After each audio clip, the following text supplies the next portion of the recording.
24 de junio de 1982. Estamos a bordo del Boeing 747 del vuelo 9 de British Airways. En este momento ocurre algo inimaginable a bordo del avión. Los 4 motores acaban de experimentar un fallo repentino mientras volamos sobre el Océano Índico, dejando la aeronave completamente sin energía. La enorme aeronave está actualmente en caída libre. Los pilotos se enfrentan a la urgencia de reiniciar los motores en cuestión de minutos, antes de que el avión, junto con sus 263 pasajeros y tripulación, se vean forzados a realizar un arriesgado aterrizaje forzoso en pleno océano. Esta es la historia del vuelo 9 de British Airways, una historia de trabajo en equipo y colaboración humana bajo extrema presión. Es la tarde del 24 de junio de 1982. 15 miembros de la tripulación, entre ellos 3 pilotos, se embarcan en un Boeing 747 de la compañía British Airways, en Kuala Lumpur, Malasia. Los pasajeros estaban listos para la salida. La mayoría de ellos llevaban horas a bordo del avión, ya que este mismo vuelo procedía del aeropuerto Heathrow de Londres, que despegó un día antes. Con una larga travesía, haciendo escala en varias ciudades, se dirigían a Melbourne haciendo escala en el aeropuerto de Perth. Desde Melbourne, emprenderían la etapa más intrigante de su viaje hacia Nueva Zelanda. Los pilotos subieron a bordo del Boeing 747 y se dirigieron a la cabina de este enorme avión. Nada les hacía sospechar que estaban a punto de enfrentarse al desafío más significativo de toda su trayectoria profesional. El destino de todos los pasajeros y miembros de la tripulación recaería en su habilidad y resistencia, ya que se enfrentaban a un enemigo invisible a gran altitud sobre el oscuro océano.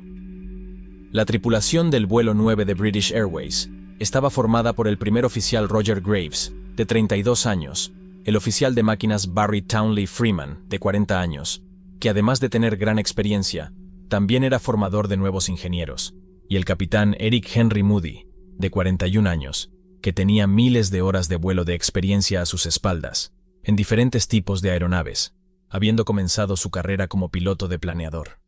Este hecho terminaría siendo de gran ayuda en este vuelo. A las 7:45 de la tarde, el vuelo se puso en marcha desde puerta de embarque en Kuala Lumpur. El trayecto hacia Perth tendría una duración de unas 5 horas. El vuelo salió con un ligero retraso de unos 30 minutos, retraso que ya arrastraba desde Bombay. Normalmente un retraso de 30 minutos no sería relevante, pero en este vuelo, ese pequeño retraso resultaría ser fatídico. Despegaron desde el aeropuerto de Kuala Lumpur. El capitán Moody estaba al mando. El trayecto comenzaba con cielos despejados y viento ligero. Todo apuntaba a que sería una travesía muy tranquila. Sin embargo, desconocían que en ese preciso momento, al sureste de Kuala Lumpur, el volcán Galunggung en la isla de Java había entrado en erupción, expulsando grandes nubes de ceniza y polvo a la atmósfera, y casualmente coincidía directamente con la ruta del vuelo 9 de British Airways. La aeronave giró hacia el sudeste, en dirección a Perth. Durante las primeras horas del vuelo, todo transcurrió según lo previsto a 37.000 pies de altura. Los pilotos realizaron las comprobaciones rutinarias, donde vieron que todo marchaba con normalidad. Al comprobar el radar meteorológico, todo marchaba bien, pero de repente, algo iluminó toda la cabina fuertemente.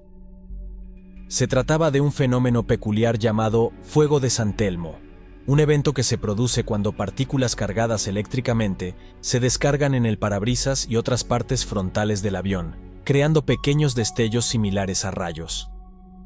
Este fenómeno es inofensivo, y no era la primera vez que los pilotos lo experimentaban, pero algo llamó la atención en esta ocasión. El fuego de San Telmo es un fenómeno que ocurre cerca de tormentas eléctricas, pero el vuelo 9 de British Airways no estaba atravesando ninguna tormenta, ni se encontraba cerca de una.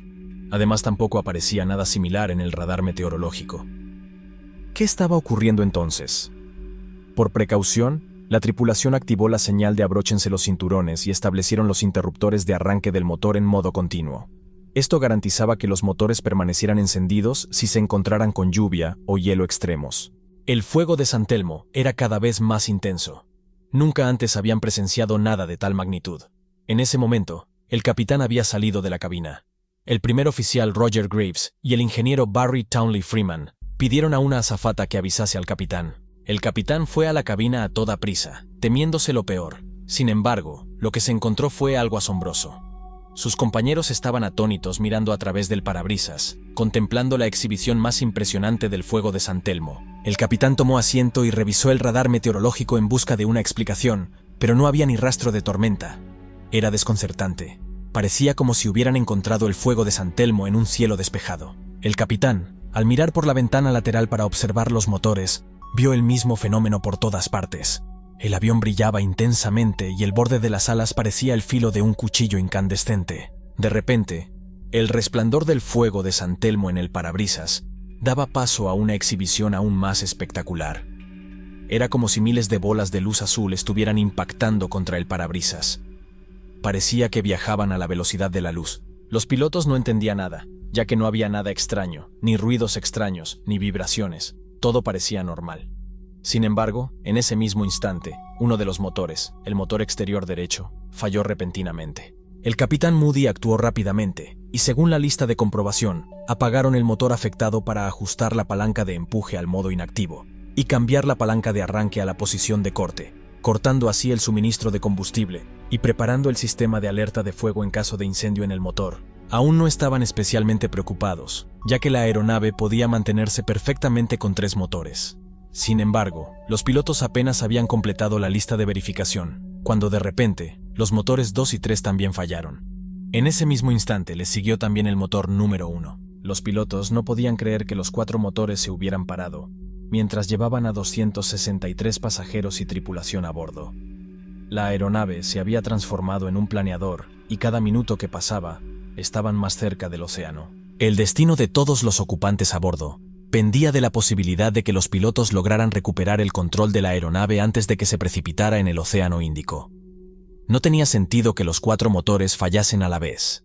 De hecho, no habían pasado por ninguna situación similar a lo largo de su carrera en la aviación. Ante la duda sobre si habían cometido algún error, el capitán verificó las bombas de combustible para descartar cualquier posibilidad de haber encendido accidentalmente los motores de extracción de combustible. Sin embargo, no encontraron nada fuera de lo común. Revisaron la posibilidad de hielo en los motores y otros posibles fallos, pero tampoco se encontraron problemas. Ante la tensión de la situación, con la aeronave cayendo en picado en dirección al océano, el único objetivo de la tripulación era reiniciar los motores, de lo contrario se estrellarían en el agua. El capitán en ese momento ordenó al primer oficial que declarase la emergencia al control de tráfico aéreo, mientras revisaban una vez más las listas de comprobación para reiniciar los motores. Mientras realizaban estas acciones, el capitán pensó que lo mejor era volver a Yakarta, por lo que dio media vuelta.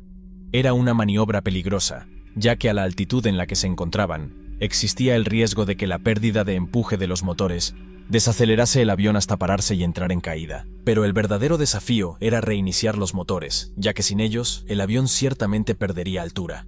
Por cada 15 kilómetros recorridos sin motores, perderían 1 kilómetro de altura. Se encontraban a 37.000 pies, unos 11 kilómetros y medio de altura, y a unos 165 kilómetros del aeropuerto de Yakarta. Los cálculos eran muy justos, pero había posibilidades de conseguirlo de no ser porque Yakarta está rodeado de montañas de 3 kilómetros de altura, por lo que sería imposible atravesarlas a esa altitud. Definitivamente, necesitaban reiniciar los motores. De lo contrario, la suerte del Boeing 747 estaba destinada a impactar contra el océano.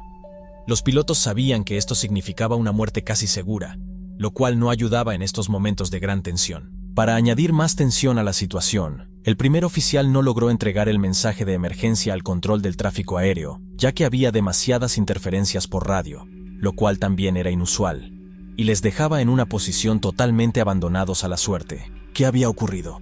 ¿Por qué estaba sucediendo todo esto y ahora además fallaba la radio? Sin que nadie se percatara, el vuelo 9 de British Airways se adentró en una nube de ceniza expulsada por el volcán Galunggung, en la isla de Java, que había entrado en erupción. La impresionante exhibición de luces que los pilotos presenciaron en sus parabrisas pensando que era el fuego de San Telmo fue en realidad el resultado de la descarga de electricidad estática generada por la fricción de la ceniza seca del volcán con la aeronave, mientras atravesaba la nube a toda velocidad. Este fenómeno creó una especie de campo magnético alrededor del avión, interfiriendo en las señales de radio. Esto complicó la comunicación entre la tripulación y los controladores debido a las interferencias, pero no todo iba a ponerse en su contra. Por suerte, detrás del vuelo 9 de British Airways, viajaba un avión de Singapore Airlines en la misma ruta. Los pilotos del Boeing 747 de Singapore Airlines recibieron con claridad el mensaje de radio del primer oficial del vuelo de British Airways, que viajaba delante de ellos, y transmitieron los mensajes al control de tráfico aéreo de Yakarta. Los pilotos de Singapore Airlines, antes de adentrarse en la boca del lobo, dieron media vuelta hacia Yakarta. Mientras tanto, en la cabina del vuelo 9 de British Airways, seguían sin entender nada. Las luces de la cabina estaban encendidas a pesar de no tener energía eléctrica. Algunos sistemas estaban operativos cuando se suponía que no debían estarlo, y otros que se esperaba que funcionaran no lo hacían.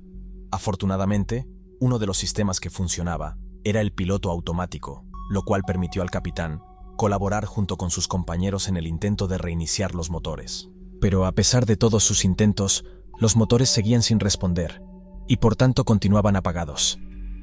Si seguían al pie la larga lista de comprobación, los intentos de reinicio de los motores se verían reducidos, lo cual aumentaba sus posibilidades de acabar en el océano. El capitán, a sabiendas de que se estaba saltando las normas, pidió a sus compañeros acortar la lista de comprobación a los elementos esenciales para tener mayor número de intentos de reinicio antes de que se les acabara el tiempo. En medio de sus persistentes esfuerzos, una advertencia no deseada interrumpió la situación. El avión se estaba despresurizando cuando estaban a unos 26.000 pies. A esa altura, la cantidad de oxígeno era escasa, por lo que rápidamente se pusieron las máscaras de oxígeno. Sin embargo, el primer oficial Graves no lo consiguió, ya que su máscara se le cayó al suelo. La situación era crítica para el primer oficial, que estaba a punto de perder el conocimiento, y además su ayuda era necesaria para poder reiniciar los motores. El capitán Moody se encontró en una encrucijada. ¿Debía descender a una altitud inferior para que su compañero obtuviera suficiente oxígeno, o debía mantener la altitud para poder realizar más intentos de reinicio de los motores? Tras discutir las opciones con el ingeniero de vuelo, tomaron la decisión de bajar a 20.000 pies para que todos pudieran quitarse las máscaras de oxígeno, y luego seguir con los intentos de recuperar los motores. El avión empezó a descender a un ritmo vertiginoso, lo cual también notaron en la cabina de pasajeros. Para realizar este descenso según la lista de comprobación, debían extender el tren de aterrizaje, pero el capitán Moody optó por pasar por alto este paso, ya que debajo estaba el océano y de nada serviría el tren de aterrizaje. A 20.000 pies, el capitán accionó los frenos y redujo la velocidad. Los 3 miembros de la tripulación se reunieron de nuevo, pero a una altitud más baja sus esfuerzos por reiniciar los motores eran más urgentes que nunca. Por si no era suficiente la tensión, el capitán encontró una nueva complicación. El indicador de velocidad mostraba 270 nudos, mientras que el primer oficial informaba de una velocidad de 320 nudos. La diferencia de velocidades era crucial. El avión necesitaba mantener una velocidad entre 250 y 270 nudos para que los motores pudieran reiniciarse. Sin embargo, la aeronave no lograba mantenerse dentro de este rango, planteando un desafío significativo. Ante esta situación, el capitán se encontraba nuevamente ante la difícil decisión de determinar cuál de los instrumentos de velocidad seguir.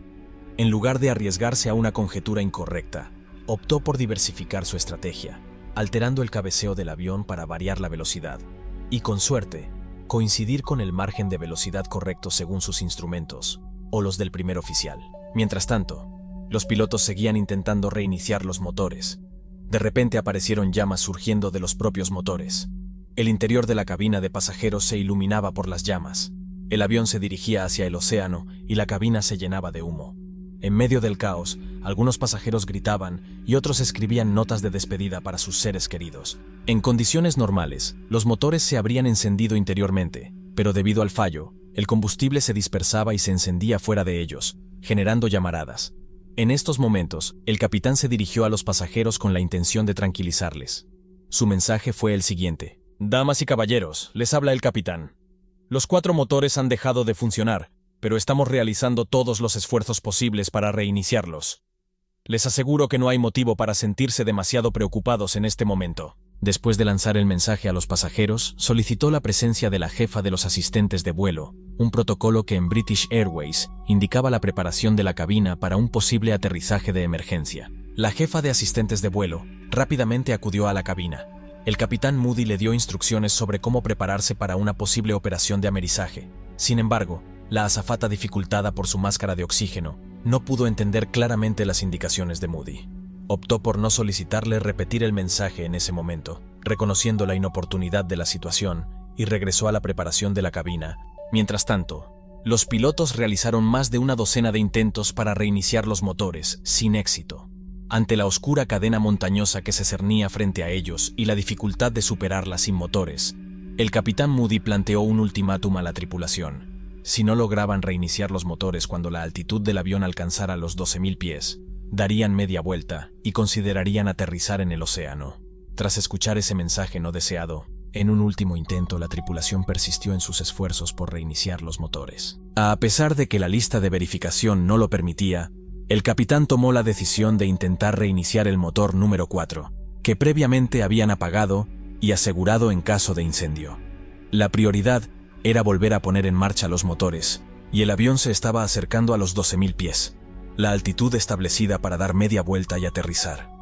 Los pilotos, desesperados, continuaron intentándolo sin parar, hasta que de manera inesperada, el motor número 4 reaccionó y se encendió. Los pilotos no podían creerlo.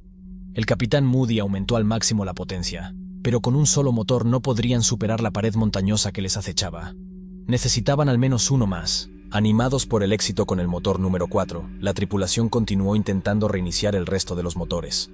Unos segundos después, el motor 3 también se puso en marcha, y poco después lo hicieron los otros dos. El primer oficial se comunicó con el control de tráfico aéreo para informarles que habían logrado reiniciar los 4 motores. El capitán anunció a los pasajeros que a solo unos minutos del posible impacto, habían logrado evitar el desastre en el océano. Sin embargo, la aterradora experiencia de la tripulación aún no llegaba a su fin. Tras la autorización del control de Yakarta para ascender a 15.000 pies, el capitán Moody comenzó el ascenso, pero a esa altitud reapareció el fenómeno del fuego de San Telmo. Con la experiencia anterior en mente y la certeza de que algo externo afectaba al avión, el capitán optó por descender nuevamente.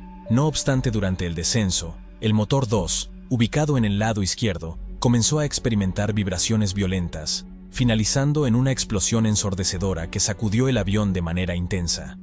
Esta vibración era tan intensa que el capitán tomó la decisión de apagar el motor afectado, dependiendo ahora de 3 motores. El vuelo 9 de British Airways se aproximaba al aeropuerto de Yakarta.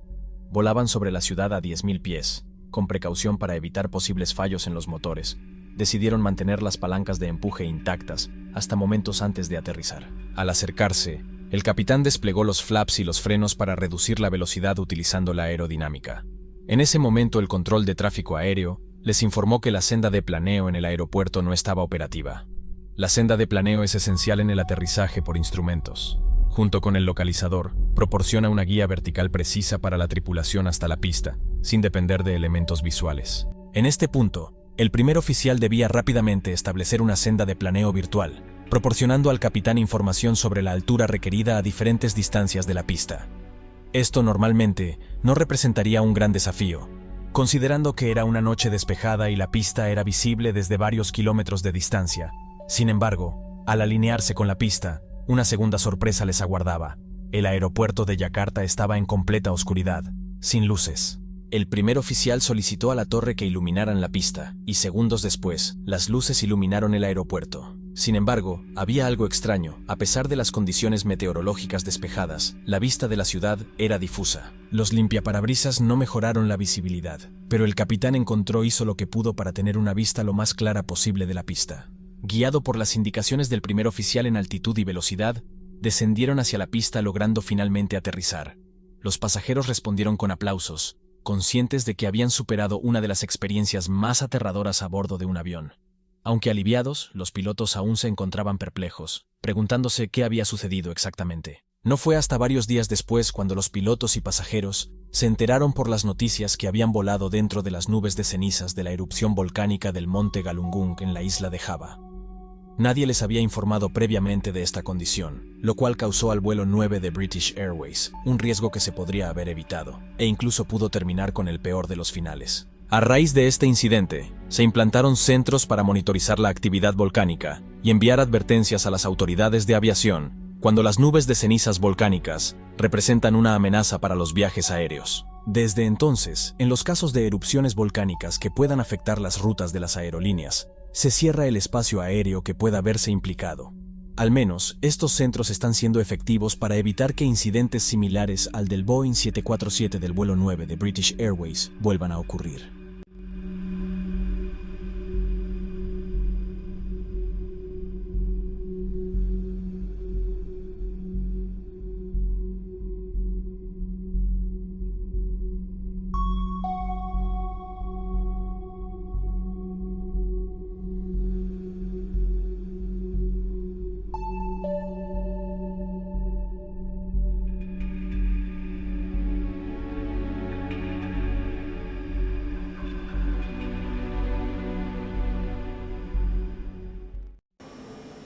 El 15 de diciembre de 1989, el vuelo KLM-867 despegó del aeropuerto de Amsterdam Schiphol con destino a Tokio, Japón, haciendo una escala en Anchorage, Alaska.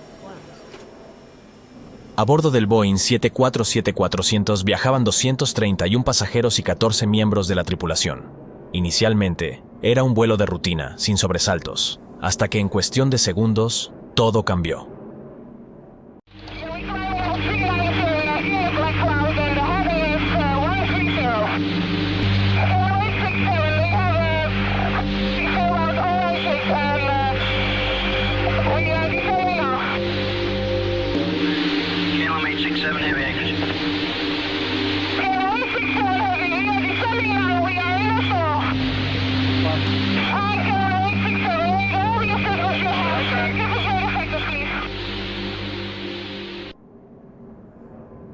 A miles de metros de altitud, sobrevolando el frío y remoto territorio de Alaska, el avión se encontró con un peligro invisible, una densa nube de ceniza volcánica procedente del monte Redoubte, que había entrado en erupción un día antes.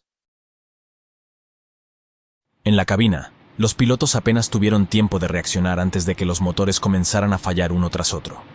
En cuestión de minutos, los 4 motores quedaron inoperativos, y la aeronave se convirtió en un planeador que descendía sin control hacia las montañas. Rápidamente el humo comenzó a llenar la cabina, los instrumentos dejaron de funcionar por momentos, y la comunicación con el control de tráfico aéreo se volvió tensa.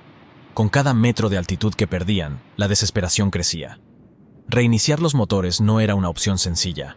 La ceniza, convertida en un material vítreo por el calor extremo, había obstruido los sistemas vitales de la aeronave. Si no lograban encenderlos nuevamente, el impacto sería inevitable.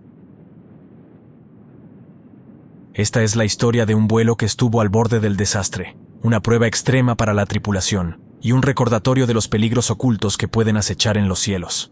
La lucha por la supervivencia acababa de comenzar. Esta es la historia del vuelo 867 de KLM.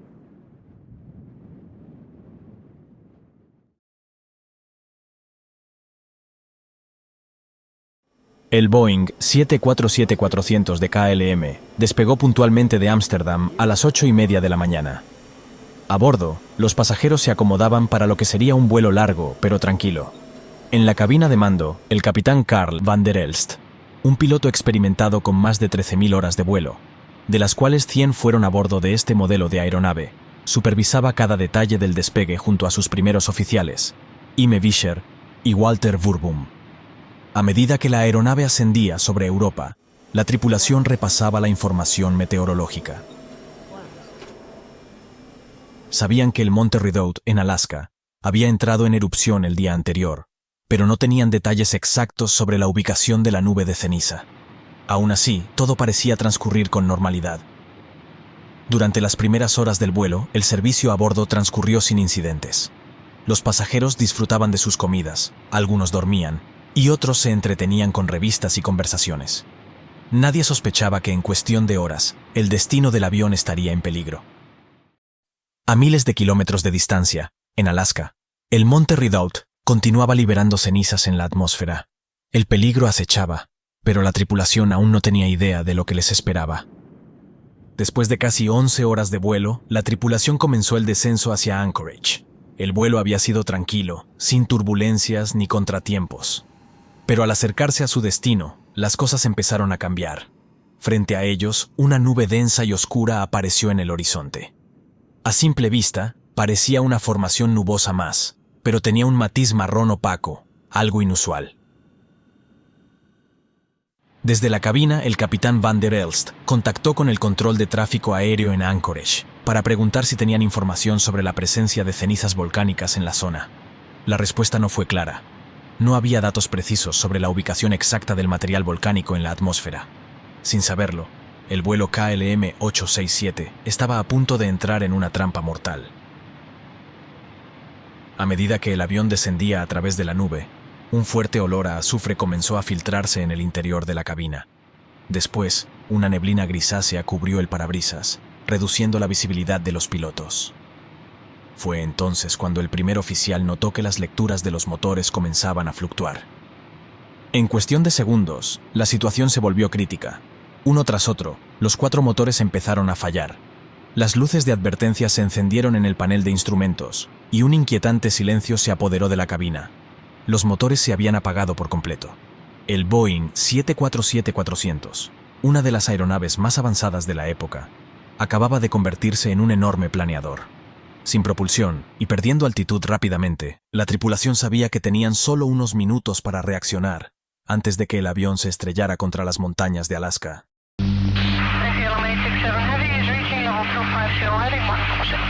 Okay, do you have good sight on the ash plume at this time? Yeah, it's just cloudy. It could be ashes. It's just a little browner than the normal cloud, but we don't know. We have to go left now. It's smoky in the cockpit at the moment, sir. Kilo 867 Heavy, roger, left at your discretion. Yeah, we fly level 39, sir. Yeah, black cloud, and the heading is 130. 1867, we have before out all engines, and we are descending now. Kilo 867 Heavy, anchorage. Kilo 867 Heavy, we are descending now. We are in the fall. Hi, Kilo 867, we go over your signals you have, sir. Give us your effective, please. El silencio en la cabina era ensordecedor. Sin el sonido de los motores, solo se escuchaba el zumbido del viento golpeando el fuselaje y las alarmas intermitentes de los sistemas de alerta. Los pilotos luchaban por mantener el control de la aeronave mientras ésta descendía a toda velocidad. Cada metro perdido acercaba al avión a un desenlace fatal. El capitán Van der Elst intentó sin éxito encender los motores. El sistema de encendido fallaba una y otra vez, mientras las partículas de ceniza, ahora solidificadas, obstruían las turbinas. La tripulación sabía que si los motores no volvían a la vida pronto, la tragedia sería inevitable. Desde la cabina de pasajeros, algunos viajeros empezaban a notar la gravedad de la situación. El exterior se había oscurecido por completo debido a la ceniza, y un olor sulfuroso impregnaba el aire. Las azafatas intentaban mantener la calma entre los pasajeros, aunque en sus rostros se reflejaba la preocupación. A medida que el avión descendía rápidamente, la tripulación decidió intentar una última maniobra: utilizar el flujo de aire para despejar las turbinas. El capitán ordenó una serie de intentos de reinicio mientras los primeros oficiales monitorizaban cada sistema disponible. El Boeing 747 ya había descendido más de 10.000 pies, 3.050 metros, cuando de repente una chispa de esperanza apareció. Uno de los motores mostró señales de vida, unas cuantas vibraciones y, finalmente, una explosión de energía. Con un solo motor encendido, el avión aún no estaba fuera de peligro, pero la lucha por la supervivencia había dado su primer paso. Con un motor funcionando, la tripulación sabía que no era suficiente para mantener la altitud, pero sí para seguir intentándolo. Los pilotos continuaron con los procedimientos de reinicio, con la esperanza de que el aire que circulaba por las turbinas eliminara los restos de ceniza solidificada. Segundos después, otro motor comenzó a responder. Ahora, con 2 motores funcionando, la situación se tornaba menos desesperada. A pesar de esto, aún necesitaban más potencia para garantizar un aterrizaje seguro. Mientras el avión seguía perdiendo altitud, el tercer motor finalmente cobró vida. Los pilotos sintieron un alivio momentáneo, pero no podían bajar la guardia. La tripulación se concentró en el cuarto y último motor. A solo 11.000 pies de altitud, 3.350 metros, el último motor finalmente volvió a encenderse.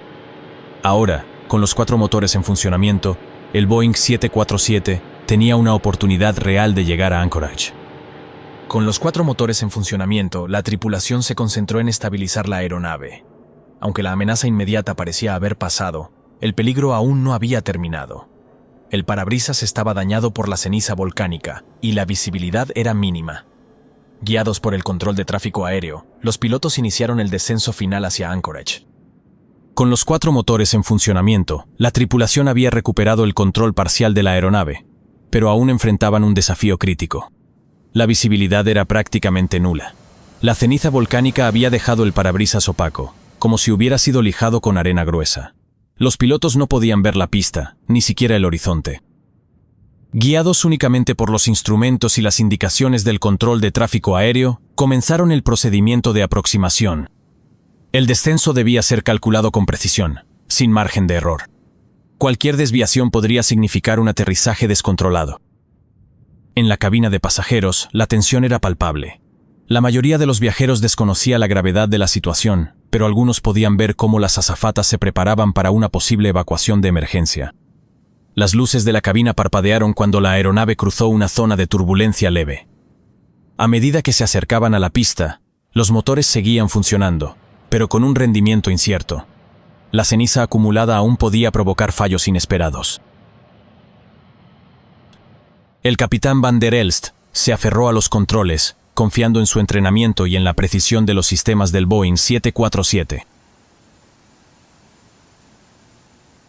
Cuando el avión tocó tierra, las llantas chirriaron y una nube de polvo se levantó detrás del fuselaje.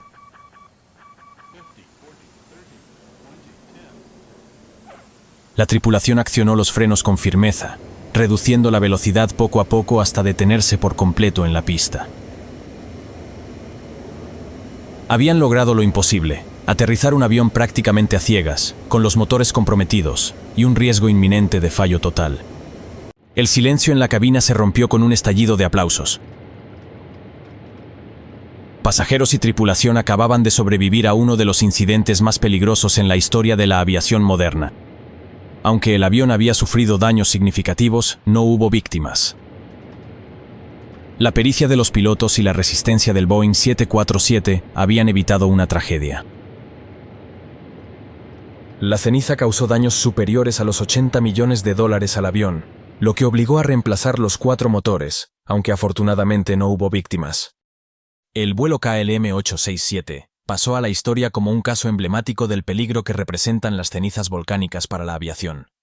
Las investigaciones posteriores llevaron a mejoras en los procedimientos de detección y prevención, garantizando que ningún otro vuelo tuviera que enfrentarse a una amenaza semejante sin advertencia previa.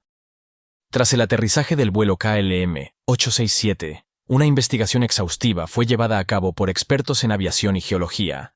Se determinó que la ceniza volcánica del monte Redoubt había penetrado en los motores y, debido a las altas temperaturas, se había fundido en el interior de las turbinas, formando un material vítreo que bloqueó el flujo de aire y apagó los motores. Este incidente sirvió como un punto de inflexión en la seguridad aérea con respecto a la ceniza volcánica. Como resultado, la Organización de Aviación Civil Internacional, OACI, y otras agencias de aviación implementaron una serie de medidas preventivas. Centros de información sobre cenizas volcánicas. Se establecieron centros de aviso de cenizas volcánicas VAAC en todo el mundo para monitorizar y proporcionar información en tiempo real sobre la actividad volcánica y su impacto en las rutas aéreas. Procedimientos de emergencia actualizados. Se revisaron y mejoraron los protocolos de respuesta de los pilotos en caso de encuentro con cenizas volcánicas, incluyendo la reducción del empuje de los motores para minimizar la ingestión de partículas. Mejoras en la detección. Se desarrollaron tecnologías avanzadas para detectar nubes de ceniza desde los satélites y mejorar la precisión de los informes meteorológicos para la aviación. Simulaciones y entrenamientos. Las aerolíneas incorporaron escenarios de vuelo a través de nubes de ceniza en sus simuladores de entrenamiento para pilotos, asegurando que las tripulaciones estuvieran mejor preparadas para enfrentar este tipo de situaciones. El vuelo KLM-867 se convirtió en un caso de estudio crucial en la aviación, subrayando la importancia de la prevención y la rápida toma de decisiones en situaciones de emergencia. Gracias a estos cambios, hoy en día las aerolíneas tienen herramientas más eficaces para evitar este tipo de incidentes y proteger la seguridad de los pasajeros y la tripulación.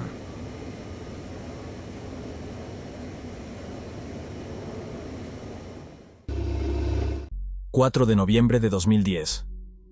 440 pasajeros y 29 miembros de tripulación se embarcaron en un Airbus A380, operado por Qantas Airways en el Aeropuerto Internacional de Singapur. Este vuelo, que había partido de Londres, realizaba escala de 2 horas en Singapur para repostar.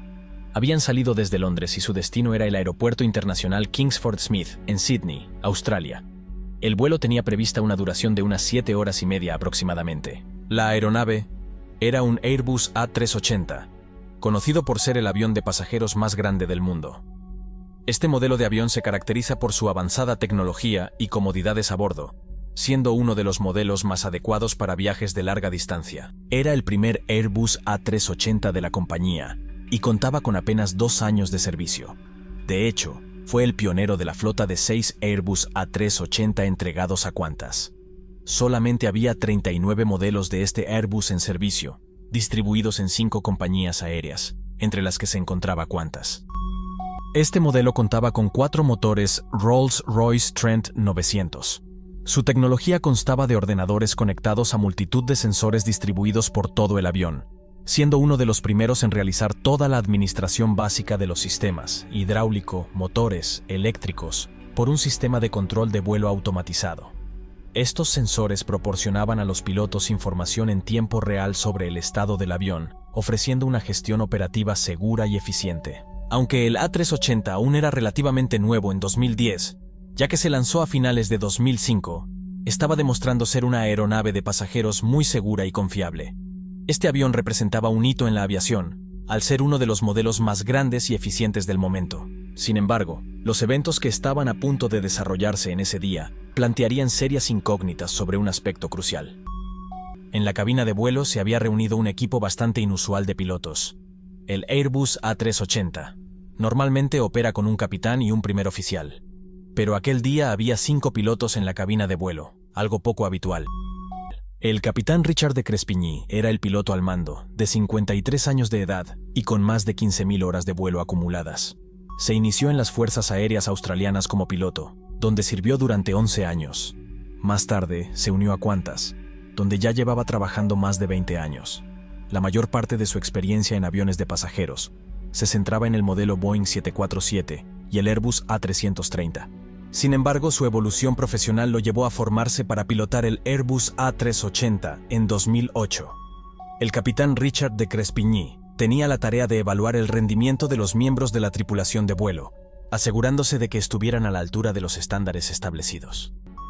El segundo al mando era el primer oficial Matt Hicks, un experimentado piloto, con gran cantidad de horas de vuelo, superando incluso al capitán en el Airbus A380, con más de 1.200 horas en este modelo en particular y más de 11.000 en otros modelos como el Boeing 747, 767 y los Airbus A330 y A340. Dadas las circunstancias, surgía el interrogante sobre quién estaba al mando, especialmente si surgía una emergencia.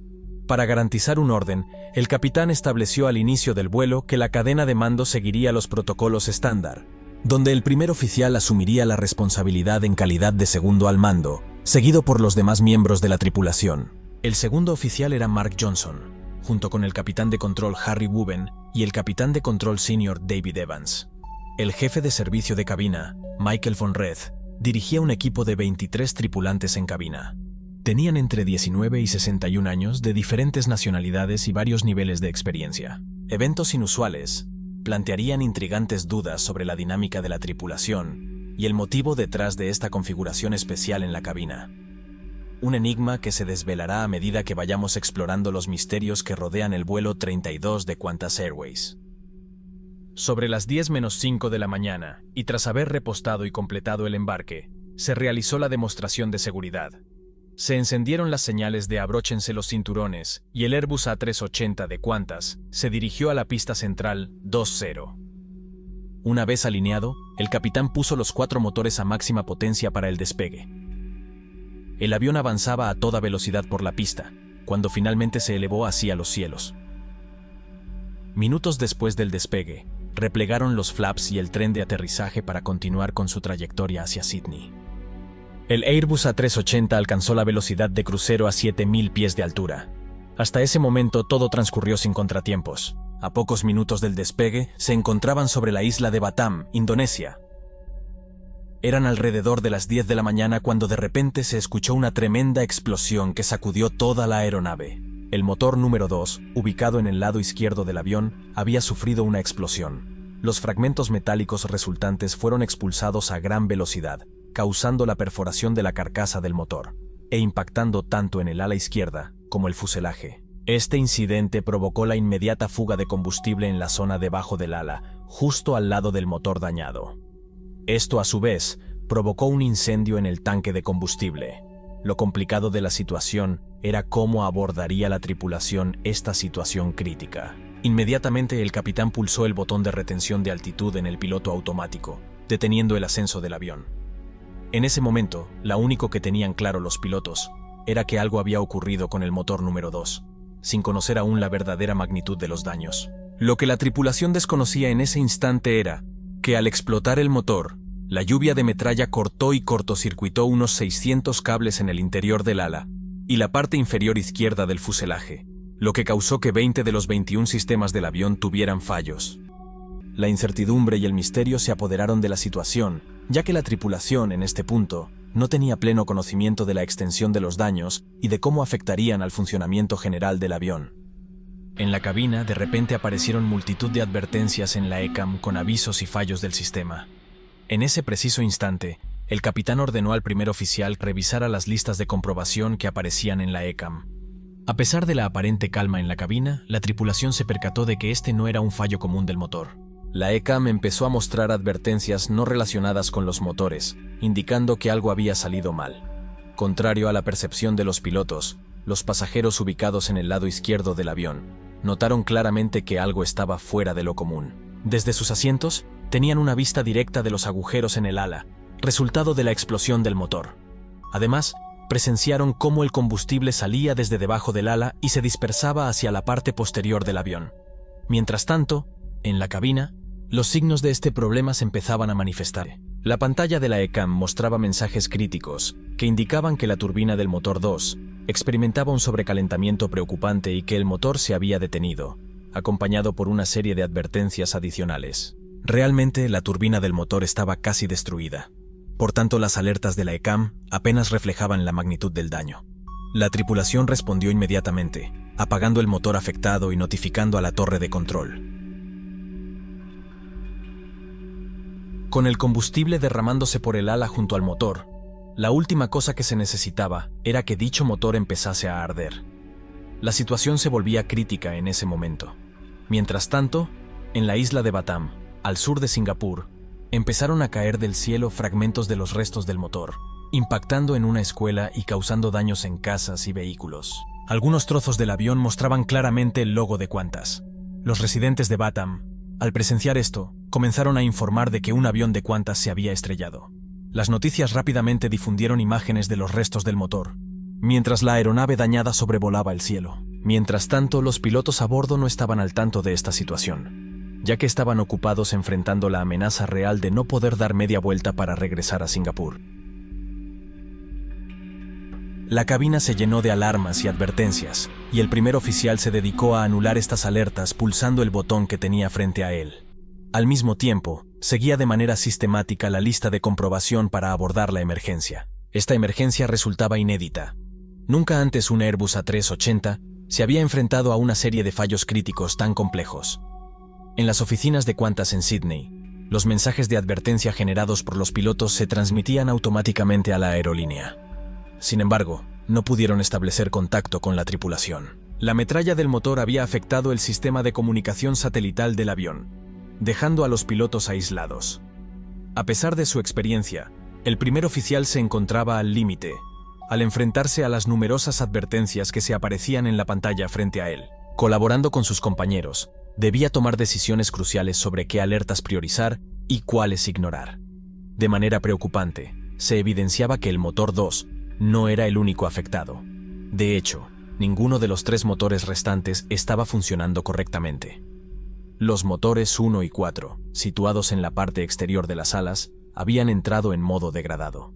Esto significaba que algunos parámetros del motor no estaban disponibles.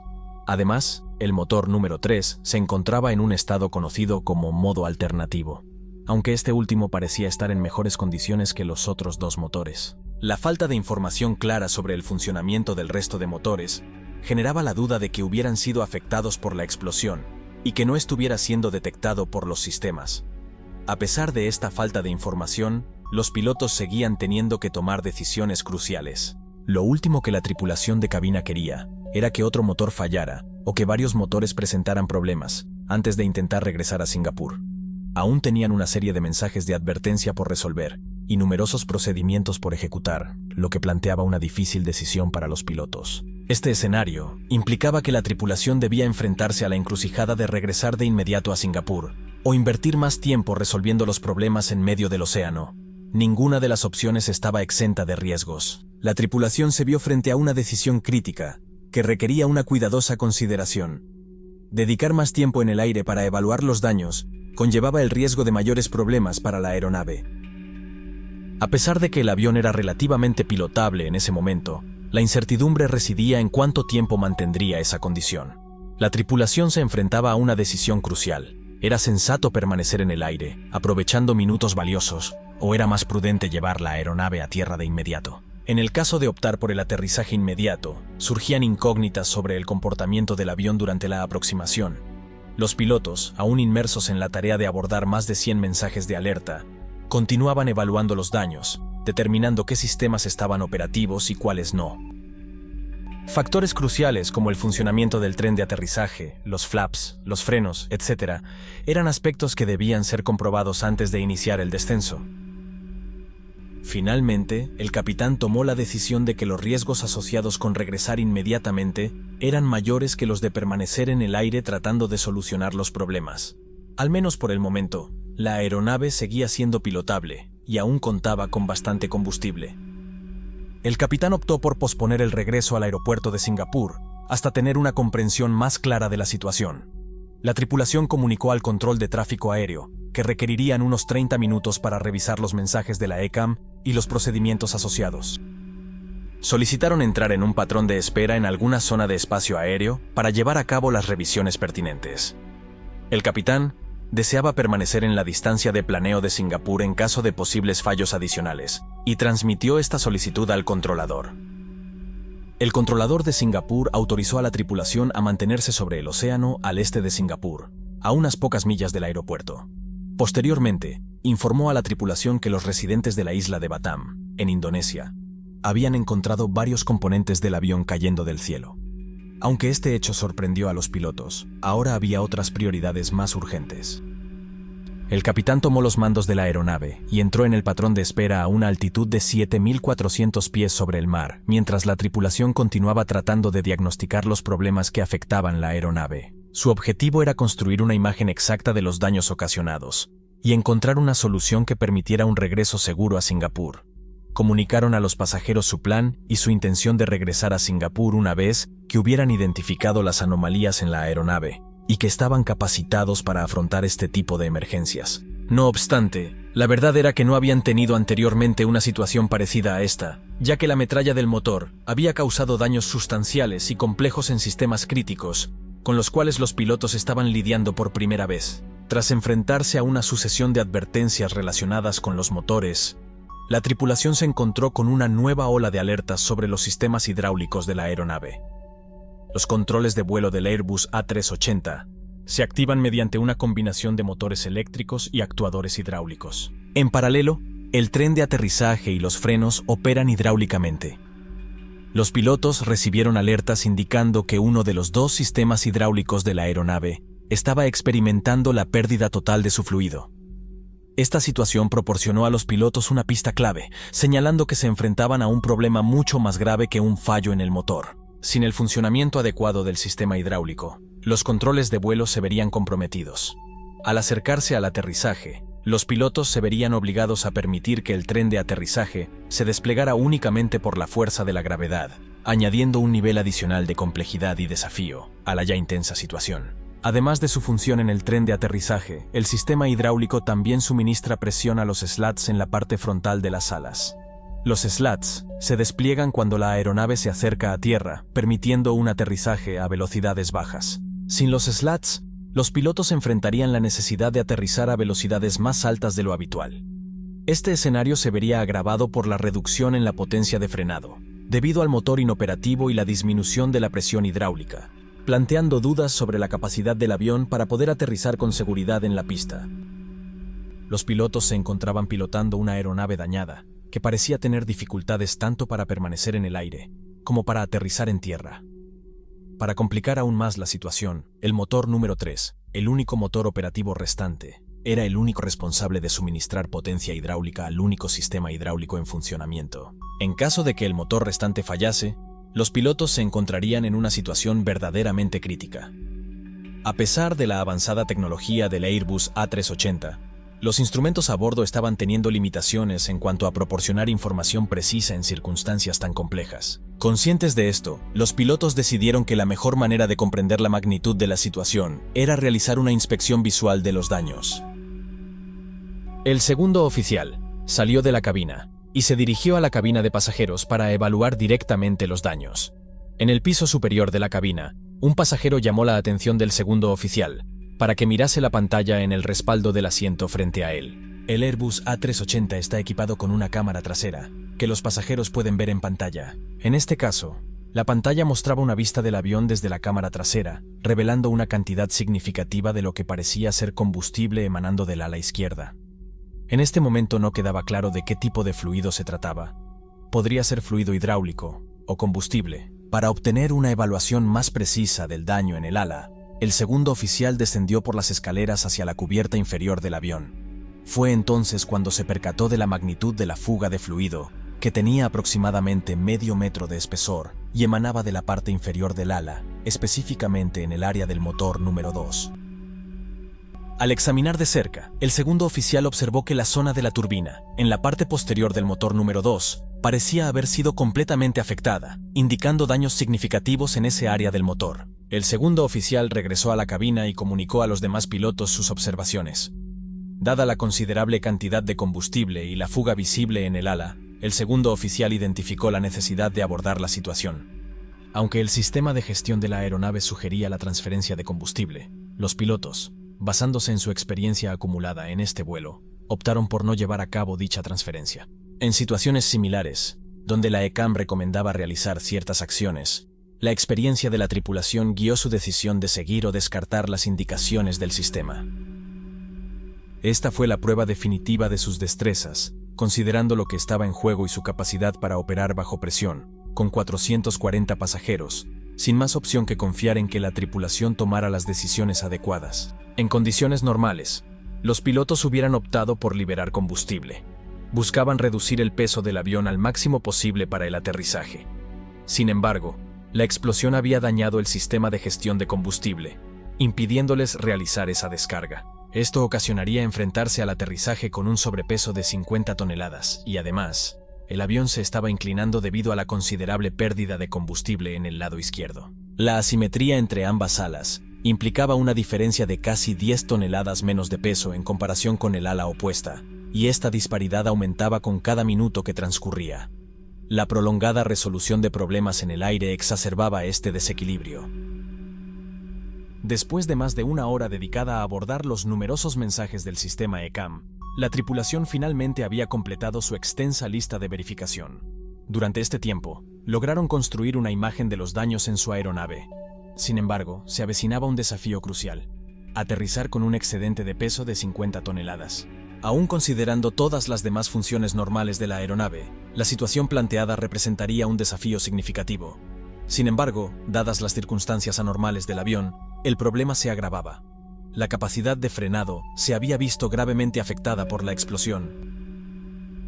Para abordar este inconveniente, los pilotos emplearon una herramienta esencial a bordo: la aplicación de rendimiento de aterrizaje, una función del sistema de información de la aeronave. Utilizando esta aplicación, proporcionaron datos cruciales al ordenador, como el peso de la aeronave y las condiciones de la pista en Singapur. Además, informaron sobre los sistemas y controles de vuelo que no estaban operativos. La idea era que al suministrar a la computadora información precisa sobre el estado de la aeronave, ésta podría calcular con precisión la distancia requerida para detenerse. Sin embargo, surgía otro inconveniente. Cuando los pilotos introducían estas variables en el sistema informático, no conseguían calcular la distancia de aterrizaje, ya que el sistema no estaba diseñado para tratar la complejidad de los múltiples fallos que experimentaba la aeronave. Ante la necesidad imperante de obtener una estimación precisa de la distancia de aterrizaje, los pilotos se vieron obligados a realizar ajustes improvisados. Iniciaron un proceso de experimentación, tratando los fallos uno a uno, comenzando por los menos críticos. En este escenario, la gestión de recursos de la tripulación, un principio fundamental en la aviación, se convirtió en un elemento clave. Cada miembro de la tripulación aportó su experiencia, colaborando para identificar una combinación de variables que consideraban reflejaba con precisión el estado de la aeronave. Revisaron el cálculo de aterrizaje varias veces, enfrentándose a nuevos desafíos en cada intento. Finalmente, la computadora proporcionó una respuesta. Según sus cálculos, necesitarían realizar la aproximación a 35 nudos más rápido de lo habitual, debido al sobrepeso y a la inoperabilidad de los slats. A pesar de que el ordenador indicaba que podrían detenerse en la pista de 4.000 metros de longitud, el margen de error era mínimo. De hecho, el cálculo estimaba que detendrían el avión con apenas 130 metros de pista restante. Cualquier desviación mínima en la precisión durante el aterrizaje podría hacerles salirse de la pista y resultaría en consecuencias críticas para la seguridad de los pasajeros. El capitán debía maniobrar con extrema precisión. Incluso si la tripulación ejecutara todas las maniobras correctamente, aún subsistía la posibilidad de que el avión se saliera del final de la pista. La estimación proporcionada por la computadora se basaba en una imagen parcial de los daños de la aeronave. Ante el riesgo tangible de sobrepasar la pista, el capitán instruyó al asistente de vuelo principal para que preparara la cabina en caso de un aterrizaje fuera de la pista y posterior evacuación. Además, los pilotos informaron al control de tráfico aéreo que requerirían servicios de emergencia al aterrizar y que existía una fuga de combustible en el ala izquierda. Este conjunto de acciones mostraba la gravedad de la situación y la precaución que la tripulación estaba tomando para abordar los posibles escenarios. Antes de iniciar el giro para volver al aeropuerto, los pilotos decidieron evaluar la capacidad de control del avión, especialmente en situaciones críticas que podrían afectar su vuelo. Buscaban identificar posibles problemas en la maniobrabilidad del avión antes de enfrentarse a la aproximación final, donde cualquier anomalía podría ser más difícil de manejar. El capitán desplegó los flaps gradualmente, probando la respuesta del avión en cada configuración hasta llevar los flaps al nivel 3, la posición que utilizarían durante el aterrizaje. Descubrieron que el avión era controlable, pero a una velocidad reducida.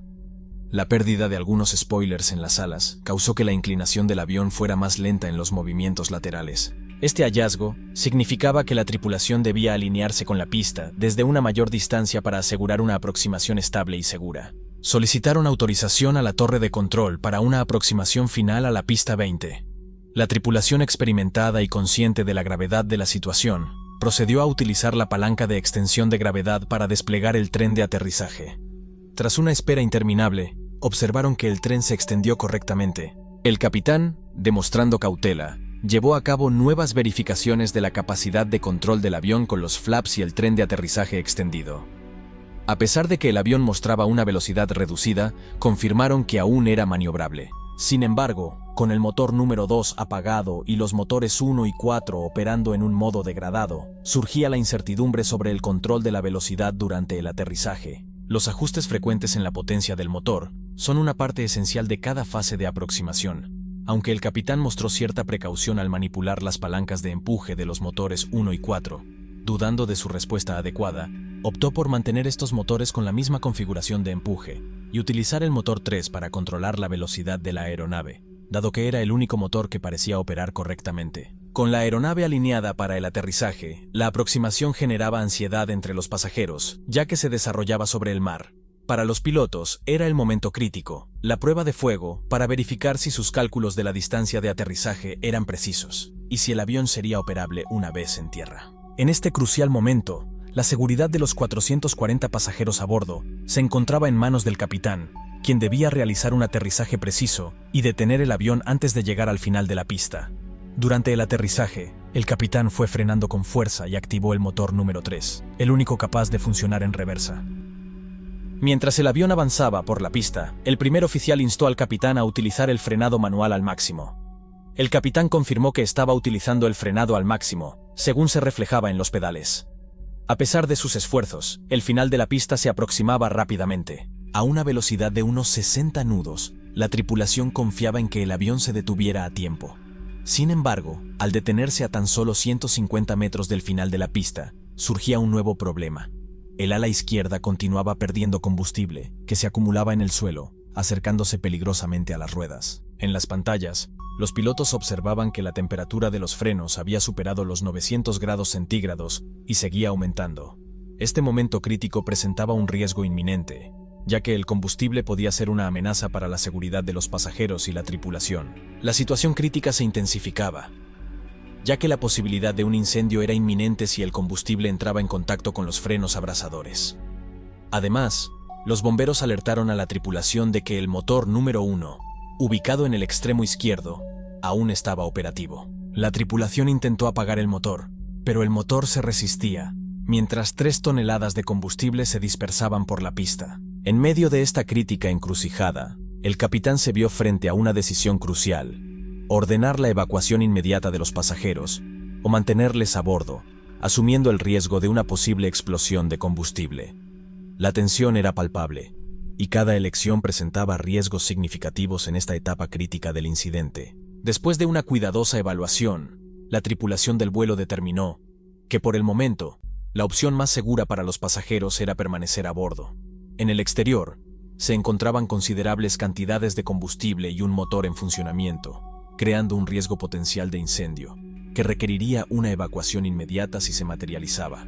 El capitán se comunicó a través del sistema de megafonía, alertando a la tripulación de cabina para que se preparara para una posible evacuación. Mientras tanto, los equipos de bomberos intentaban apagar el fuego debajo de la aeronave, tomando medidas para mitigar cualquier riesgo de incendio. Después de unos minutos desde el aterrizaje, y dado que las comunicaciones por radio se vieron afectadas por la explosión, la tripulación optó por utilizar sus teléfonos móviles para coordinar la colocación de las escaleras en el lado derecho del avión. Pasaron unos 20 minutos cuando las escaleras y autobuses llegaron para facilitar el desembarco de los pasajeros, trasladándolos de regreso a la terminal del aeropuerto. Mientras tanto, el motor número 1 continuó funcionando hasta 3 horas después del aterrizaje, cuando los equipos de bomberos lograron detenerlo. Es asombroso destacar que, a pesar de la intensa experiencia, ningún pasajero ni miembro de la tripulación resultó herido. Este logro se atribuye a un excepcional trabajo en equipo y decisiones acertadas. El capitán fue condecorado en reconocimiento a su destacado vuelo y profesionalidad durante la emergencia.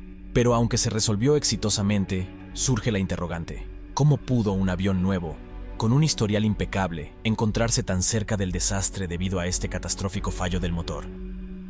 La investigación reveló que un tubo en el motor sufrió una rotura. Inicialmente, se formó una pequeña grieta que permitió la filtración de aceite hacia la turbina del motor. Este aceite, al entrar en contacto con las elevadas temperaturas dentro de la turbina, se inflamó, ocasionando un incendio. La consecuente combustión causó daños por las altas temperaturas en uno de los discos de la turbina. Dado que este disco estaba sometido a fuerzas de rotación, los daños resultantes se tradujeron en que ya no podía soportar estas fuerzas, y se desintegró en una explosión. La velocidad significativa de esta explosión provocó que los fragmentos del disco de la turbina salieran de la carcasa del motor. Se trata de un acontecimiento excepcional, ya que la estructura del motor está diseñada específicamente para prevenir este tipo de eventualidades. Tuvieron suerte de que los fragmentos del motor no penetraran en la cabina de pasajeros, dado que tal situación podría haber tenido consecuencias fatales. La raíz principal de este fallo en el suministro de aceite fue identificado como un defecto de fabricación en la tubería, siendo Rolls-Royce el fabricante del motor afectado, conocido como motor Trent 900. Como consecuencia, se llevaron a cabo exhaustivas inspecciones en todos los Airbus A380 equipados con este tipo de motor. Posteriormente, se retiraron 53 de estos motores del servicio, como parte de una medida de mejora en la seguridad. Desde entonces, no se ha registrado ningún incidente similar en el Airbus A380. La aeronave involucrada en este incidente fue sometida a varias reparaciones y continúa operando con Qantas en la actualidad. Como dato curioso, cabe destacar que, en un vuelo de regreso a Sydney, unos días después del incidente, el capitán de este vuelo experimentó otro fallo en el motor poco después del despegue. El vuelo tuvo que volver a Singapur, quedando parado por algunos días antes de finalmente retomar su curso hacia Australia.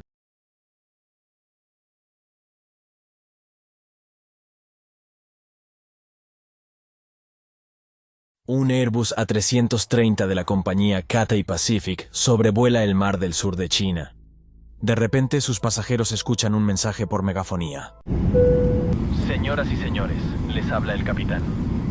Estamos enfrentando problemas técnicos con nuestros motores en estos momentos.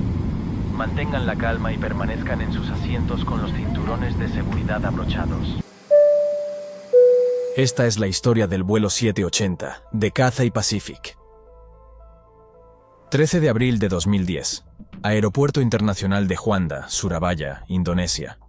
El vuelo 780 de Cathay Pacific se encuentra en la puerta de embarque. Era un día soleado, con poco viento. Se daban las condiciones para que fuese un vuelo tranquilo y sin complicaciones. Los 309 pasajeros y los 13 miembros de la tripulación se preparan para un vuelo con destino a Hong Kong de 5 horas de duración y 3.200 kilómetros. La aeronave seleccionada para realizar este vuelo era un Airbus A330, con 11 años de antigüedad, formando parte de la flota de Cathay Pacific, que contaba con más de 30 aviones de este modelo. Este modelo cuenta con 2 motores Rolls-Royce Trent 700. En ese momento, el A330 destacaba como una opción popular para vuelos de medio a largo alcance, con más de 1.000 unidades en servicio en diferentes partes del mundo en el año 2010. En la cabina de mando de este vuelo los pilotos volaban juntos por segunda vez, ya que habían pilotado otro vuelo la noche anterior. Pasaron la noche en un hotel ubicado en las proximidades del aeropuerto. El capitán Malcolm Waters, de 35 años de edad, acumulaba una experiencia de 12 años de servicio en Cathay Pacific. Su trayectoria incluía más de 7.000 horas de vuelo, de las cuales 2.500 se habían dedicado específicamente a operar el Airbus A330. El primer oficial David Heiho, de 37 años, contaba con una experiencia de vuelo que superaba las 4.000 horas, de las cuales 1.000 fueron en el Airbus A330. Su bagaje incluía una extensa trayectoria en las Fuerzas Aéreas Australianas, donde había prestado servicio durante 11 años, antes de unirse a Cathay Pacific. La aeronave aún contaba con 9.000 kilos de combustible, después de aterrizar en Surabaya la noche anterior. El capitán dio instrucciones para cargar otros 24.000 kilos adicionales de combustible, para el vuelo a Hong Kong. Ingenuamente, los pasajeros y la tripulación desconocían el peligro al que se enfrentarían en las horas siguientes. A las 8:24, hora local, el vuelo 780 despegó de la pista 28 en Surabaya. El primer oficial estaba a cargo de los controles de vuelo, mientras que el capitán asumió la responsabilidad de las comunicaciones por radio. La primera indicación de que algo no iba bien se manifestó durante la fase de ascenso, cuando los pilotos observaron fluctuaciones inusuales en los instrumentos del motor relacionadas con el EPR, ratio de presión del motor número 2, ubicado en el lado derecho del avión. EPR, o ratio de presión del motor, es una medida que evalúa la discrepancia de presión entre la parte frontal y la parte posterior del motor. El EPR se usa como una indicación de la potencia de empuje de los motores, y los instrumentos del piloto mostraban que el motor número 2 estaba experimentando dificultades para mantener la potencia de empuje deseada. Además, el motor número 1, ubicado en el lado izquierdo de la aeronave, también presentaba lecturas inusuales, aunque éstas estaban dentro de un rango más normal en comparación con las fluctuaciones observadas en el motor 2. La primera señal preocupante se produjo poco antes de las 9, cuando la aeronave se encontraba a 39.000 pies. En ese momento, una advertencia en la ECAM, Sistema Electrónico de Monitoreo Centralizado de la aeronave, mostró un fallo en el sistema de control del motor número 2. La ECAM también mostró el mensaje respuesta lenta del motor 2, indicando que el motor número 2 experimentaba un retraso en su capacidad de respuesta a los movimientos de la palanca de empuje. Ante esta situación, el capitán Waters necesitaba aclarar el significado de estas advertencias, por lo que se puso en contacto con el centro de operaciones de Cathay Pacific para obtener asesoramiento técnico. El ingeniero de mantenimiento, al otro lado de la línea, solicitó a los pilotos que movieran las palancas de aceleración para comprobar la respuesta de los motores. Una vez hecho, notaron que el EPR aún mostraba fluctuaciones. Sin embargo, dado que los demás parámetros del motor estaban dentro de los límites normales, la tripulación decidió proseguir con el vuelo hacia Hong Kong. Aproximadamente una hora después, la advertencia de fallo del sistema de control del motor 2 volvió a aparecer en la ECAM. Los pilotos, en un intento por evitar cambios abruptos en la aceleración, activaron el sistema antihielo del motor para comprobar si esto corregía las lecturas anormales del EPR. Sin embargo, esto no tuvo ningún efecto. Los pilotos establecieron contacto nuevamente con el control de mantenimiento e informaron al técnico que las fluctuaciones en el EPR se habían intensificado. En ese momento, consultaron además si era seguro continuar el vuelo hacia Hong Kong. El ingeniero de control de mantenimiento, en la conversación por radio, planteó la posibilidad de que la inestabilidad en el EPR del motor número 1 pudiera ser consecuencia de la computadora de vuelo, intentando compensar la inestabilidad en el motor número 2. En otras palabras, sugirió que el problema podría residir únicamente en el motor número 2. Recomendó a los pilotos que prosiguieran monitorizando constantemente los parámetros del motor. Además, les informó que la unidad de medición de combustible, encargada de controlar la cantidad de combustible suministrada a los motores, sería reemplazada una vez que llegaran a Hong Kong. El vuelo transcurrió de manera más o menos normal durante las siguientes 2 horas. Para los pilotos, las lecturas del motor eran inusuales, pero no representaban motivo de preocupación inmediata. Esperaban aterrizar en Hong Kong, como de costumbre, y una vez en tierra, el personal de mantenimiento se haría cargo del problema con el motor. A la 1:20 de la tarde, hora de Hong Kong, la aeronave se encontraba aproximadamente a 110 millas del aeropuerto, iniciando su descenso inicial. A partir de ese momento, la situación durante el vuelo comenzaría a empeorar de manera gradual. Mientras el avión descendía a 30.000 pies, el capitán informó haber percibido una ligera explosión, seguida por un olor a ozono ya quemado en la cabina. Inmediatamente después de esos eventos, aparecieron 2 nuevos mensajes en la ECAM. El primero indicaba un error en el sistema de control del motor 1, mientras que el segundo era aún más preocupante, señalando una situación crítica en el motor 2. La segunda advertencia, relacionada con la pérdida crítica del motor, planteaba una situación especialmente desafiante. Los pilotos siguieron el procedimiento estándar para una pérdida del motor y redujeron la potencia del motor 2 al ralentí de vuelo, que es la configuración más baja que permite mantener el motor en funcionamiento. Posteriormente, la ECAM mostró nuevas advertencias para el motor 1, indicando que el motor estaba respondiendo lentamente y recomendando evitar cambios bruscos en el empuje. Estas eran las mismas advertencias que la tripulación había recibido previamente para el motor 2.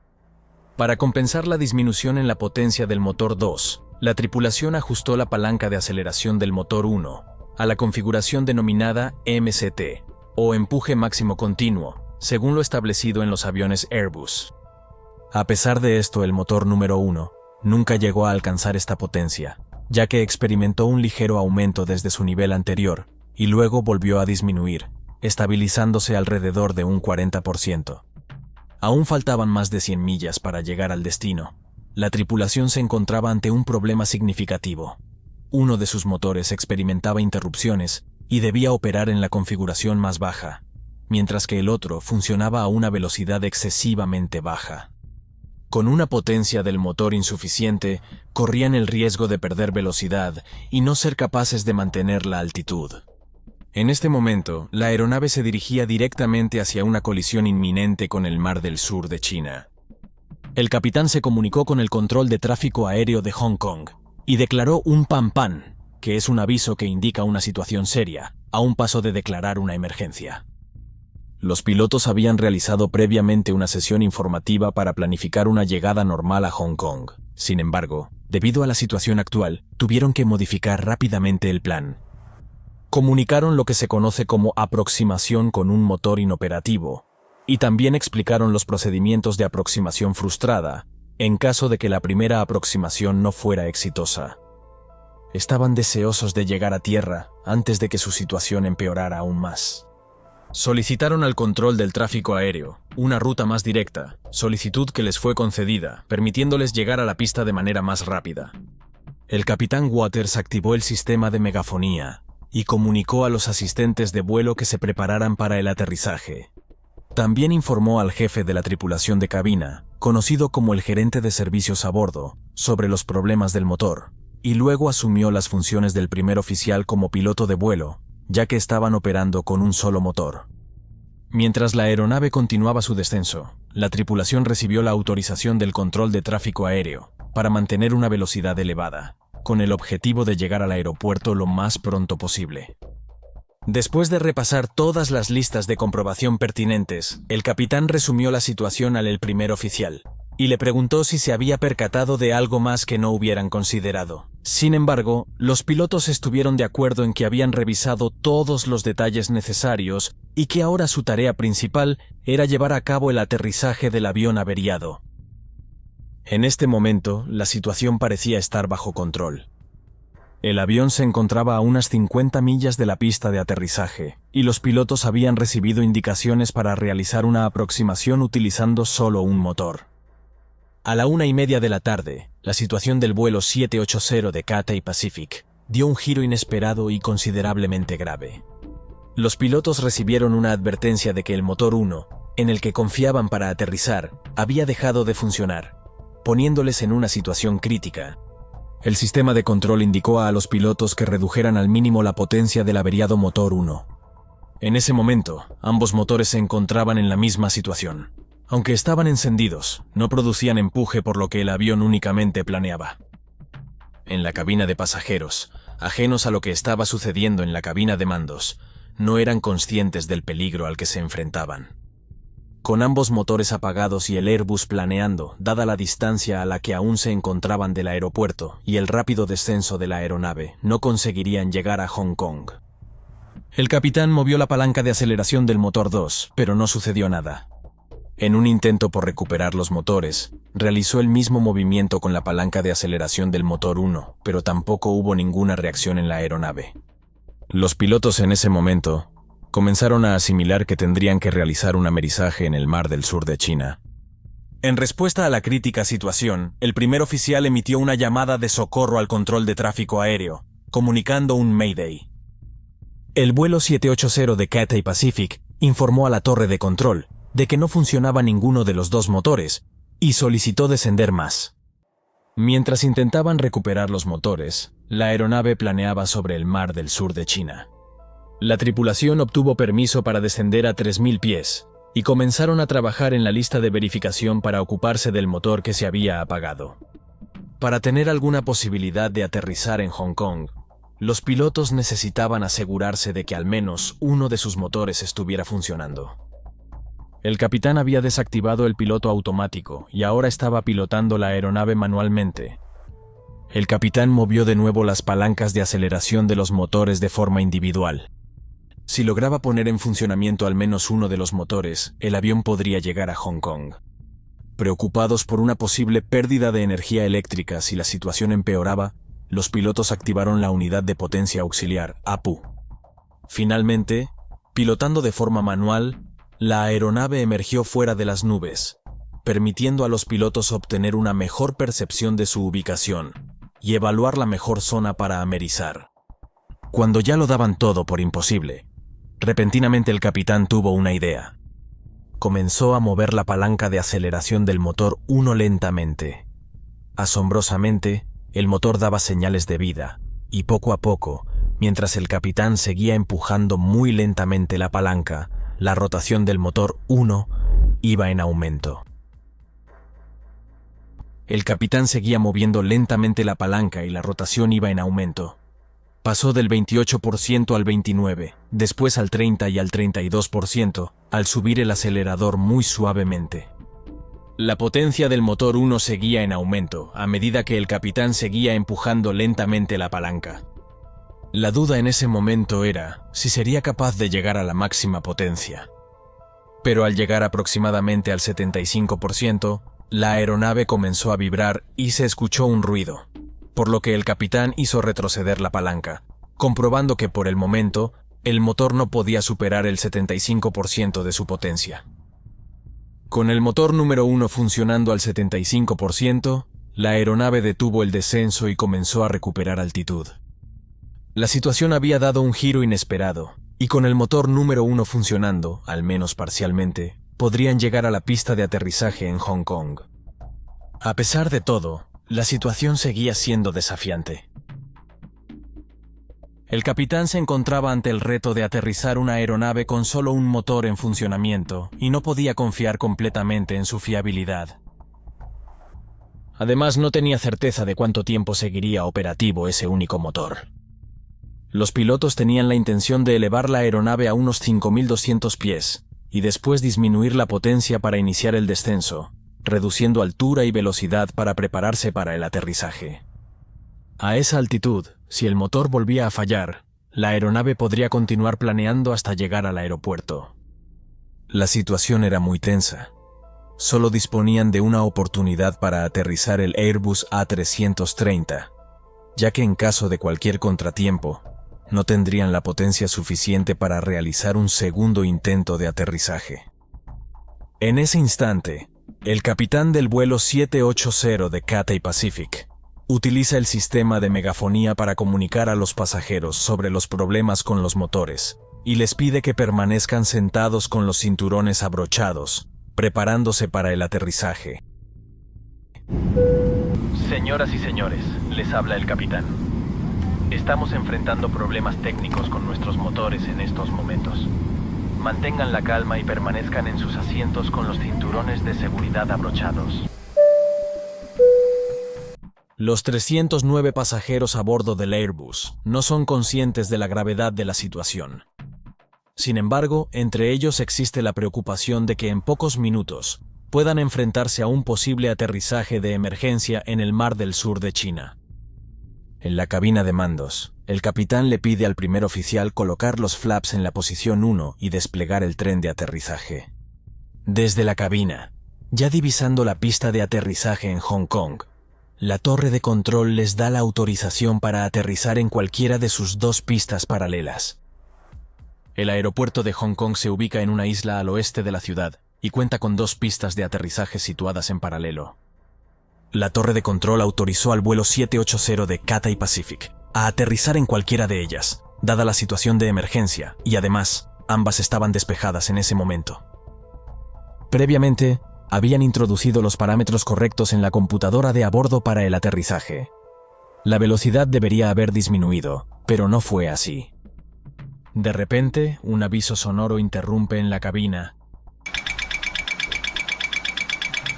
y en la pantalla de la ECAM se muestra una alerta indicando exceso de velocidad. La situación estaba empeorando de manera significativa.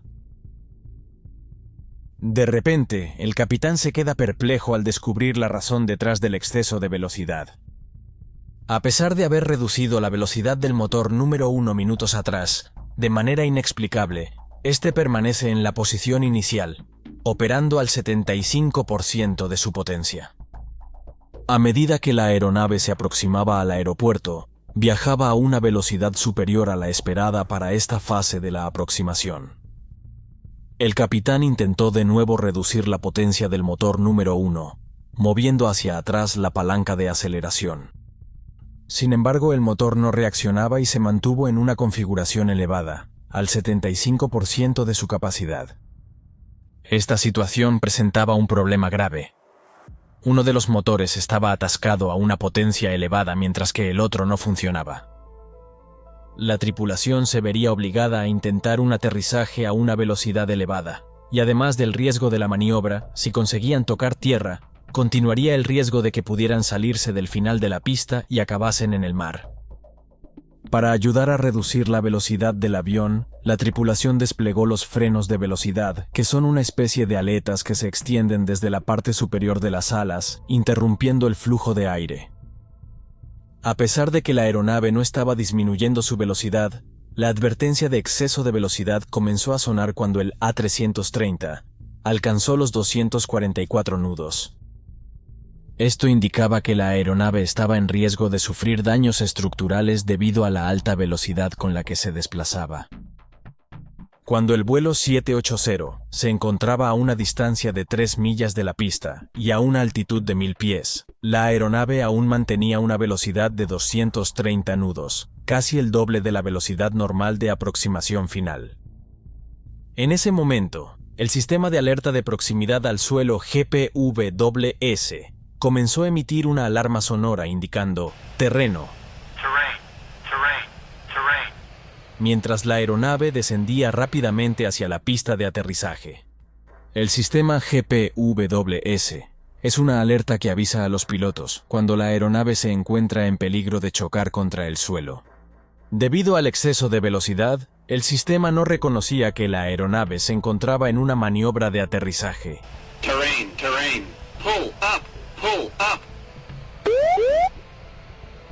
La advertencia de exceso de velocidad sonó nuevamente, debido a que la aeronave se desplazaba a una velocidad demasiado elevada. El capitán concentró toda su atención en asegurarse de que el avión tocara el suelo de forma suave para mantener el control mientras se desplazaba por la pista. A las 13:45, el avión aterrizó en la pista, a una velocidad de 230 nudos, equivalente a unos 425 km por hora. Casi el doble de la velocidad estándar para un aterrizaje. Tras un primer contacto, la aeronave rebotó y después descendió de nuevo en la pista. En este segundo impacto contra la pista, el avión rozó el motor izquierdo, haciendo saltar las chispas cuando el metal rozó con el asfalto. En ese momento, los spoilers se desplegaron automáticamente. El capitán activó los inversores, pero únicamente el del motor número 1 funcionó correctamente. En ese momento, pisó fuertemente los frenos, mientras la aeronave continuaba su deslizamiento a lo largo de la pista, agotando a toda velocidad el espacio disponible para detenerse. A pesar de que la pista medía 4 kilómetros de largo, desde la cabina los pilotos podían ver acercarse el final de la misma, mientras la aeronave aún no lograba detenerse completamente. Finalmente, tras un esfuerzo titánico de 2,5 kilómetros para frenar el avión, los pilotos lograron detenerlo a tan solo 309 metros del final de la pista. Increíblemente, todos a bordo sobrevivieron a esta aterradora experiencia. Desafiando todas las expectativas, el vuelo 780 logró aterrizar de manera segura. Sin embargo, aún no estaba completamente fuera de peligro. Los pilotos estaban preocupados de que, debido a la intensa frenada, el calor generado en las ruedas podría representar un riesgo para todos a bordo. Los pilotos observaron la temperatura de los frenos, la cual había llegado a 955 grados, lo cual podría provocar un incendio en cualquier momento. Los bomberos que llegaron al avión informaron que observaban humo y fuego en el tren de aterrizaje, con 5 de las 8 ruedas de aterrizaje reventadas. Ante esta situación, el capitán emitió rápidamente la orden de evacuación. Durante el proceso de evacuación, 57 pasajeros sufrieron lesiones, y de estos, 10 requirieron ser trasladados al hospital. Pero lo más importante es que los 309 pasajeros y 13 tripulantes sobrevivieron a esta terrible experiencia. En reconocimiento a su destacada actuación, el capitán Waters y el primer oficial Heiho fueron galardonados con el Premio Polaris de la Federación Internacional de Asociaciones de Pilotos de Líneas Aéreas, la distinción más prestigiosa en la aviación civil. Sin embargo, aún persistía la incógnita sobre qué había originado todo este incidente. ¿Cómo pudo una aeronave moderna como el A330 experimentar un fallo tan catastrófico en sus motores? Las sospechas de los investigadores se dirigieron rápidamente hacia el combustible. Al examinar detenidamente los motores y los tanques de combustible, realizaron un descubrimiento sorprendente. Muchos componentes del motor estaban obstruidos con miles de pequeñas esferas hechas de material polímero superabsorbente, o SAP. Tras analizar las esferas, los investigadores determinaron que solo podían tener un origen: la bomba de combustible en el aeropuerto de Juanda, Surabaya. Debían de proceder de una parte de la bomba de combustible conocida como monitor de filtro, que garantiza que se eliminen las partículas del combustible que sale de los tanques subterráneos. Una parte del monitor de filtro incluye una capa de polímero superabsorbente. Su función principal es absorber el agua presente en el combustible. Al absorber el agua, este material se hincha y se transforma en una especie de gel. Las muestras de combustible recopiladas en el Aeropuerto Internacional Juanda estaban contaminadas con las partículas esféricas. Durante la ampliación del sistema de tuberías de suministro de combustible para nuevas áreas de estacionamiento de aeronaves en el Aeropuerto Internacional de Juanda de Surabaya, se detectaron deficiencias en la aplicación de los procedimientos adecuados durante la puesta en servicio. Sin advertirlo, entró agua salada al suministro de combustible. La presencia de agua salada afectó los monitores de filtro en el sistema de tuberías, liberando las partículas del polímero superabsorbente, SAP, en el combustible. La presencia de agua salada disminuye la capacidad natural del filtro para cerrarse cuando se encuentra saturado de agua. Los investigadores concluyeron que durante el proceso de reabastecimiento de combustible del avión, el polímero superabsorbente en el filtro se hinchó y solidificó debido a la presencia significativa de agua. Según se reabastecía de combustible, la alta presión de la bomba impulsó el gel de SAP a través del filtro y hacia el combustible, formando pequeñas esferas en el proceso. Durante el funcionamiento de los motores en vuelo, las esferas obstruyeron las unidades de medición de combustible, encargadas de regular la cantidad de combustible suministrado a los motores. Esto hizo que se atascaran en un ajuste de empuje específico. Irónicamente, este material que originalmente estaba diseñado para eliminar contaminantes del combustible, acabó convirtiéndose en un contaminante en sí mismo. La persona a cargo del abastecimiento de combustible de la aeronave no realizó ninguna comprobación cuando, en varias ocasiones durante el proceso, se detectaron vibraciones significativas en la manguera y un aumento en la presión. Esto debería haber alertado al operador de que algo no estaba funcionando correctamente. Sin embargo, ignoró estas señales evidentes y simplemente detuvo y reinició el suministro de combustible cada vez que se presentaba el problema, lo que resultó en la introducción continua de más agua salada y combustible contaminado en los tanques de la aeronave. En cuanto a la ubicación de la instalación de repostaje, los investigadores descubrieron que la instalación de reabastecimiento de combustible en Surabaya había sido revisada recientemente y que varias tuberías subterráneas de combustible habían sido reemplazadas durante las fuertes lluvias. Durante el proceso de corte de las tuberías de acero, estas fueron medidas y posteriormente selladas. Sin embargo, agua proveniente de un estanque desbordado cercano llegó a las líneas de combustible. El informe final presentó varias recomendaciones destinadas a mejorar los procedimientos de abastecimiento de combustible de las aeronaves en el aeropuerto de Surabaya, así como a fortalecer la supervisión del control de calidad del combustible. Airbus, por su parte, incluyó una nueva sección en el manual de referencia rápida del piloto del A330, titulada Sospecha de contaminación del sistema de combustible del motor. Esta adición proporciona a los pilotos herramientas para diagnosticar y abordar situaciones relacionadas con el combustible contaminado. Las lecciones aprendidas de este incidente son notables, destacando la importancia de seguir rigurosamente los protocolos para garantizar la seguridad en la aviación. Cualquier desviación, incluso la más pequeña o aparentemente insignificante, puede representar un riesgo para el vuelo y la vida de todos a bordo, como ilustra este incidente que estuvo al borde de terminar en el mar. Sin embargo, lo más asombroso es que no se registró ninguna pérdida de vida, a pesar de las expectativas y las dificultades asociadas con un aterrizaje en esas condiciones.